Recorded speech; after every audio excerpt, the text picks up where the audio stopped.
सरफराज मेतलो साहब ने मुझसे एग्री किया था। सरफराज मेतलो साहब भी इसी ख्याल के थे। उन्होंने कहा था कि अगर किसी को कोई रॉन्गफुल कन्फाइनमेंट में रख देता है, नाहक बंद जिसको आप कहते हैं, तो उसके लिए हमें अदालतों में जाना पड़ेगा। अगर ये धरने के जो शुरका हैं, जो पूरी सियासी, समाजी और मजहबी जो तंजीमें हैं जो रोडों पर आ गई हैं, अगर उनके खिलाफ केसेस होते हैं तो कौन उनको अदालत से इंसाफ दिलवाएगा।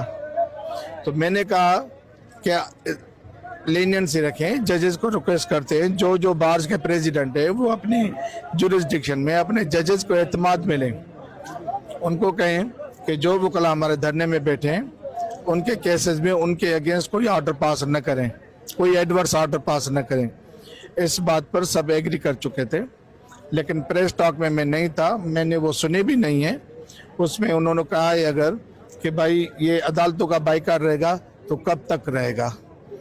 ये आप कह रहे हैं कि भाई जब तक केनालों का फैसला वापस नहीं होता तब तक आप लोगों को इंसाफ। मैंने विंस्टन चर्चिल की मिसाल दी थी सेकंड वर्ल्ड वार में, तो जब वो नाजी जर्मन उसके इलाकों पर बमबारी कर रहे थे या उसकी फौजें जो थी पसपा हो रही थी, तो चर्चिल ने पूछा कि भाई अदालतें काम कर रही हैं बरतानिया में।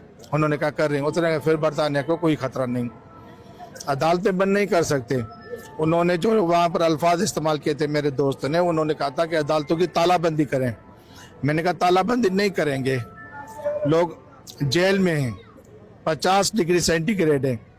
क्या जेल में सारे मुजरिम होते हैं? जेल में बहुत सारे बेगुनाह लोग कैद हैं। यहाँ पर जितने भी वकला के अलावा जितने भी सिंधी या मुख्तलिफ बिरादरियों के लोग होंगे उनको पता है जेल में बहुत सारे बेगुनाह लोग हैं। सिस्टम उनको जेल में डालता है। ये वडेरे, ये पुलिस, ये मिली भगत करके झूठे केसेस बनाते हैं, लोगों को बंद करते हैं। अब हम कहें कि इनको इनडेफिनिट पीरियड आप बंद नहीं कर सकते सुल्तान भाई। अदालतें अगर कोई वकील अदालतों में नहीं जाना चाहता तो इधर आ जाए ना धरने में। उस वकील को भी ये लीनियंसी क्यों है कि भाई वो घूमे फिरे ऐश करे, या तो इधर आए या अदालतों में लोगों को इंसाफ दिलाए।